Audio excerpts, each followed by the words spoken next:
2004లోనే కులం ఎస్సీ వర్గీకరణ సమస్య కులం కాదు ప్రాంతం అని చెప్పా. అది కుల సమస్య కాదు, ప్రాంత సమస్య.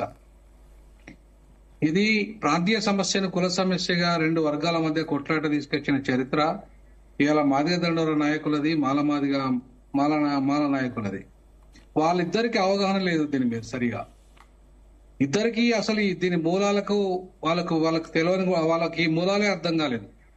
ఇదేంటంటే అటు ఆయన తెలుగుదేశం పార్టీ సపోర్ట్ తోని, ఈయన కాంగ్రెస్ పార్టీ సపోర్ట్ తోని ఈ రకంగా మాలల్ని కాంగ్రెస్ పార్టీ, అటు మాదిగల్ని తెలుగుదేశం పార్టీ వాడుకొని ఇవాళ వీళ్ళ మధ్యలో పెద్ద ఎత్తున ఆ అగాధం క్రియేట్ చేయడంలో మందకృష్ణ మాదిగ, చెన్నై గారు ఇద్దరు కూడా సఫలమయ్యారు. దీనివల్ల మాదిగలకు, సామాన్య మాదిగలకు ఏమి ఉపయోగం లేకుండా పోయింది.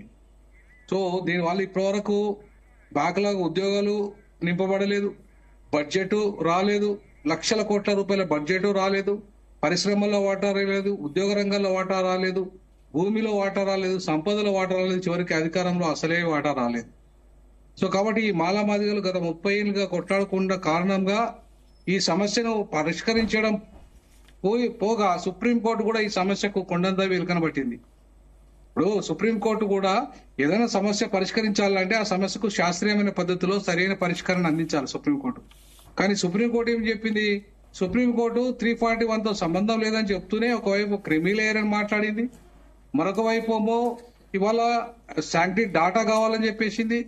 ఆ డాటాతో పాటు ఇవాళ మొత్తం ప్రస్తుతం ఉన్న లెక్కలు తీయాలని చెప్పింది. మరి ఇవి అసాధ్యమయ్యే విషయాలు, ఇవి సాధ్యమయ్యే విషయాలు కానే కాదు. క్రిమిలేయర్ అంశము రాజ్యాంగ నిర్మాణ సభ ఒప్పుకోలేదు. ఎస్సీ ఎస్టీలకు క్రిమిలేయర్ వర్తించదని చెప్పింది. రాజ్యాంగ నిర్మాణ సభ ఒప్పుకున్న దాన్ని ఇవాళ సుప్రీంకోర్టు ఎట్లా మాట్లాడుతుందండి? రాజ్యాంగంలో క్రిమిలేయర్ పెట్టాలని ఎక్కడ చెప్పింది? ఎక్కడన్నా ఉందా? ఎస్సీ ఎస్టీలకు క్రిమిలేయర్ పెట్టాలని చెప్పేసి ఎక్కడన్నా ఉన్నదా రాజ్యాంగంలో?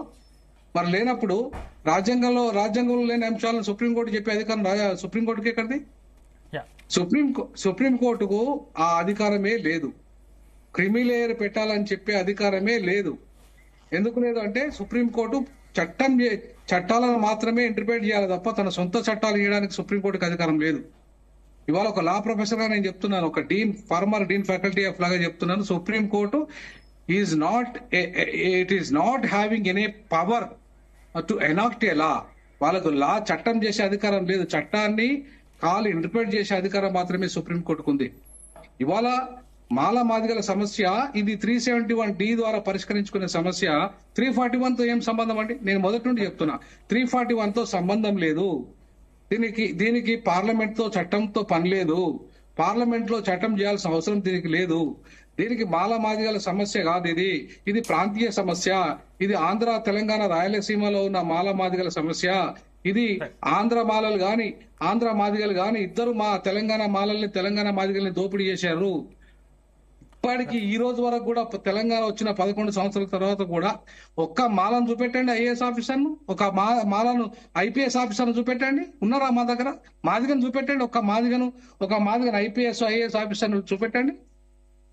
ప్రవీణ్ కుమార్ కూడా చివరికి ఐపీఎస్ ప్రవీణ్ కుమార్ కూడా మా తెలంగాణ కాదు. ఆయన రూట్స్ అన్ని కూడా రాయలసీమ రూట్సే.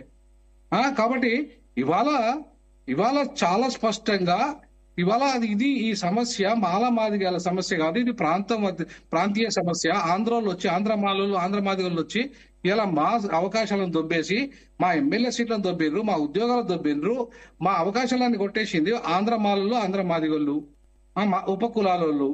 అంతేగాని మా తెలంగాణ మాదిగోళ్ళకి ఏం దక్కిందండి? తెలంగాణ మాలలకు ఏం దక్కిందండి?